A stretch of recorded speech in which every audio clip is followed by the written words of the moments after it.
The gates to the burning hells will open on Nintendo Switch. Wait, what the fuck?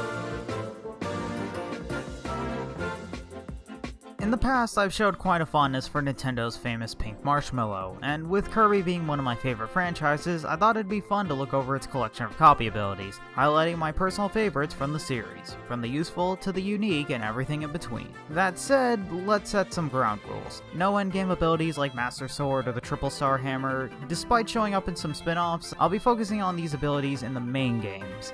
It's been a while since I played Kirby 64, so I'll be leaving the fusion abilities off to the side, and just to keep things fair, the entries will not be based on any super ability or Robobot variants. With all that said, let's get started.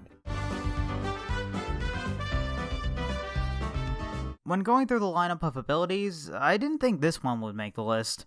With it being one of my favorite of the elements, I wanted some representation of electricity on the list. That said, the first option was going to be Spark, and well, I'd like to be challenged at some point when playing my easy as F Kirby games, making Beam a better alternative. Looking at this ability from the first few games, it seems a little basic. Press the button and a chain of energy moves in front of you. What eventually elevated Beam up to being worthy of a mention is Superstar, and subsequently returned to Dreamland, giving this ability some depth. The newer games upgraded what was bog standard into something more usable, with multiple chain strikes, 2 tied to projectile shots, and depending on the game, a random grapple move for nearby enemies. The versatility can be compared to Sword, and it's about as common, making it a pretty good go-to ability. On a side note, I really like the hat Kirby wears. Aside from giving me some mild deja vu, it looks like a jester took the place of a wizard, and I just find that oddly amusing. Well, I'm going from an ability praised for adding depth to a press one button to win situation, and like the blue blur, it involves going fast. Wheel is about as simple as an ability can get. You push the button, maybe do a little charge, and tear through the level with glee. Enemies in the way? Psh, just run over them. What's that? Some fire blocking the way? Well, not only is Wheel impervious outside of the turning animation, but in games like Squeak Squad it can absorb that fire along with ice and electricity to cause even more damage. Is there a wall in the way? Well, I guess the fun is over. Yeah, when the level is built around the Wheel ability, with all the straight paths and ramps moving through it, it is fun as hell. That said, it's also the reason why Wheel is so low on the list. Only a few levels take advantage of this ability, as in more tighter levels it becomes a pain to use, and it becomes completely useless against major bosses. Though when all the pieces are in place, it is a fun experience, albeit a little brief. The ride might have been short, but it was definitely worth it. Also, as a side note, the character portrait in Superstar for Kirby riding the Wheel partner is the best thing ever. Though I personally feel it's the weakest of the modern Kirby games, Star Allies did bring some creative abilities to the table. Artist was a visual marvel, though it feels like it's more style over substance. Spider is just dumb, and Staff is a solid variant on Spear, along with it being one of the only new abilities that can be fused with the elements, as well as having a nice Journey to the West reference. So, how's about that spider ability? Anyone else find it kinda weird how the second bug-themed ability is also a hybrid of already existing abilities? In this case, it's ice with kicking enemies around, poison with stacking damage, and high jump? Wait, how does that work? Oh.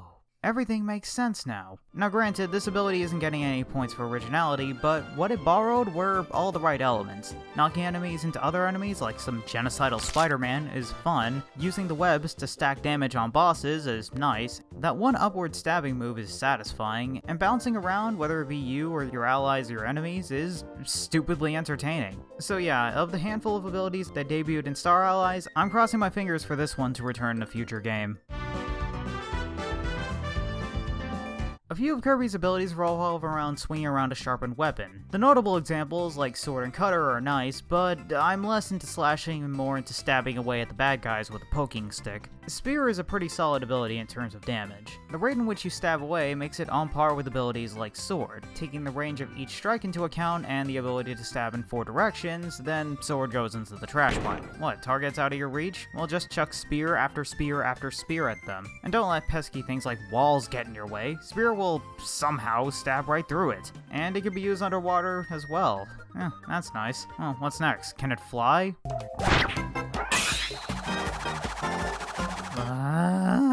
Alright, humanity, we've peaked. It doesn't get any better than this, aside from 6 other entries. Oh, and speaking about franchises that Sakurai had some involvement with, hey Sakurai, any plans on letting Bandana Waddle Dee into Smash Ultimate? Come on, the stars are aligning, and it spells out that Waddle Dee needs to be in Smash. We already got DDD and Meta Knight in, let's add Spear Boy to complete the Dream Team. I've noticed that frequency, or lack thereof, is probably an indication of how good a copy ability is. Either it acts as the afterthought that was stuck in one level to avoid being wasteful with resources, or it's one of the better abilities in the franchise. U.F.O is effectively a 2D shooter within a platformer, having not only infinite flight, but having the beam ability, a chargeable version of laser, and a spark ball orbiting around Kirby. And side note, the laser isn't just a copy of the original. Upon being fully charged, it can break through all types of blocks, making it really useful. Though all these positives come with a few massive drawbacks. In some games, this ability goes away after exiting a level, and in others, the abundance of ladders act as this power-up's kryptonite. That and the newer games are just not kind to this ability, seeing as in the most recent game that even included this ability, you needed to 100% the game or use an amiibo just to use it. Oh, and speaking about the newer games, why doesn't this mini-boss give you the U.F.O ability? Come on, the design looks like U.F.O and everything. Seriously, when looking at this, would you legit think that it was Spark?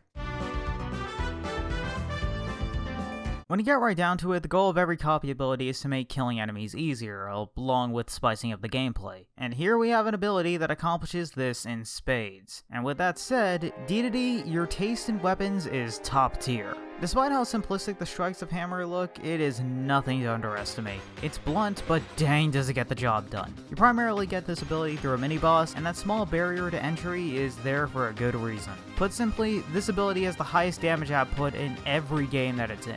Bosses go down in no time flat with this thing. It's pretty useful outside of combat, as Hammer can break every type of block, including seal blocks, and can punch down stakes for puzzles. Then there's the Hammer Flip move, that not only cheeses bosses, but also has fire properties to it. Seriously, this thing is better than it has any rights to be. It's so good that it had to be included in Kirby's moveset for Smash Brothers. Though, I can't really see myself putting it any higher, seeing as the moves never really evolved past Superstar's moveset, and honestly I prefer more unique abilities over just raw damage. Return to Dreamland is often praised for bringing Kirby back to his 2D roots on consoles, but the primary thing I hear screamed to the high heavens for is the inclusion of the water ability. After an ungodly amount of time, the element of water was properly represented in this franchise, with it living up to the wait and then some. Then in Planet Robobot, the devs did a retread with Poison, and to be honest, I kinda like it more. Many people consider this to be the diluted version of water with weaker attacks, and they aren't entirely wrong. It's a few differences that it has that bump it above water, for me at least. The Poison Cloud is used in some nice puzzles throughout Planet Robobot. A few of Water's better moves, the Wave and the Geyser, have been incorporated into Poison's moveset, and they're still fun to use. The melee attack is out of place, but surprisingly great for what it is. Seriously, it chews through enemy health so easily, it's crazy. And speaking about fighting, it's a blast to use against the bosses, seeing as the damage stacks while all the poison attacks combine. Going by the latest game, it appears that Water has taken its place as the Aqua-themed ability, but if Poison were to make a comeback, maybe with a tweak or two to make it more distinct, I'd happily welcome this ability back with open arms.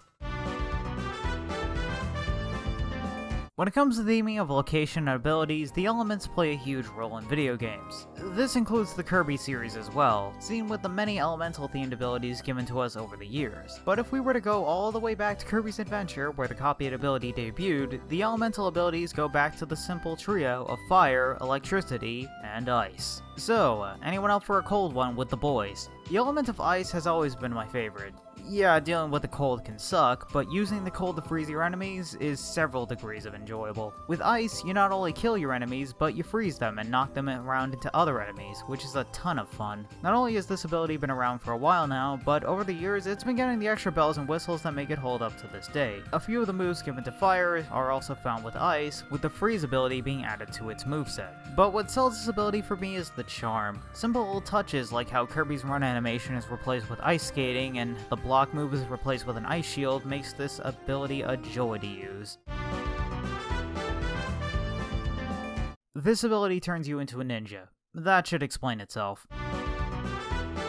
Don't worry, I'm not gonna leave you in the dark like that, though that is actually how a ninja would act. Going by pop culture, the obligatory rule says that ninjas are awesome, filler notwithstanding. But when it comes to this copy ability, I feel like it's a balance between flashiness and versatility. Not only does ninja look cool, but with the versatility of tools on display, this makes a great ability with both style and substance. With ninja, you get ranged attacks like shurikens or kunai in the newer games for rapid striking enemies from afar, as well as a short blade for quick up-close attacks, or just cutting through the enemies like butter. Adding to the style, we have smoke and cherry bombs for blasting enemies away, a grab and a kick move to round out the moveset, along with adding more flair to Kirby's attacks, and in terms of attack speed, ninja's pretty fast when compared to a large amount of the other copy abilities. Then there's the ability to cling onto walls, which I don't think has any practical use in any of the games, but it fits the ninja motif, so I'm cool with it. Fast, flashy, versatile, and cathartic fun. This ability has been around for a while, and it's pretty easy to see why.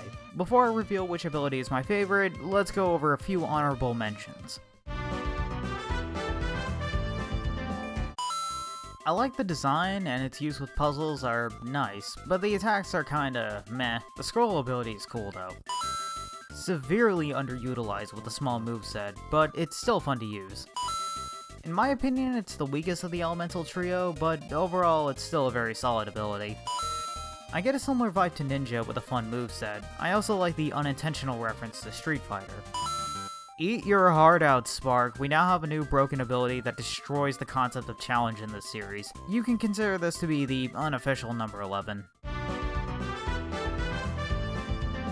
When going through the varied and diverse abilities found throughout the franchise, I didn't think the top of the list would be such an easy pick. Ever since I first used it in Superstar Ultra, Mirror has always ranked high up there with me. It was the standout ability from its debut game, and when it returned in Planet Robobot with a few extra bells and whistles, Mirror shot up as one of my personal favorites in the franchise. Consider this to be the better version of Being, or the not-so-evil version of Marks. Seriously, look at their hats. The main attack is a wave of mirrors that can deal continuous damage, with the wand itself being able to cut the enemies and deal a decent chunk of damage with each strike. While running, Kirby can split in half, dealing a good amount of damage, along with adding another reference to Marks. Planet Robobot added attacks from above and below, covering a good area around Kirby and effectively rounding out the moveset. In addition to all of that, every projectile attack that hits the wave or the upgraded block move gets reflected back at the enemy that threw it, making it really fun to use against bosses. The design is cool, the ability is unique, and it's a joy to use in the few games that it appears in. I just hope that Hell remembers to put this in the future Kirby games, because as far as I'm concerned, it's one of the best. That was a fun video. Sorry for the wait, by the way. I thought it'd be nice to conclude the video with the first piece of Renegade Master fan art that was made for the memes. I intended reality with the Bowsette meme that was going around at the time of writing, and now we have Renegade Master. Thanks, Marks Mayhem. I hate it. A link to the original post will be put in the description, and if anyone else wants to make fan art, I have a Discord, a Twitter, and a Tumblr to send them to. With all that said, this has been the Renegade Master, signing out.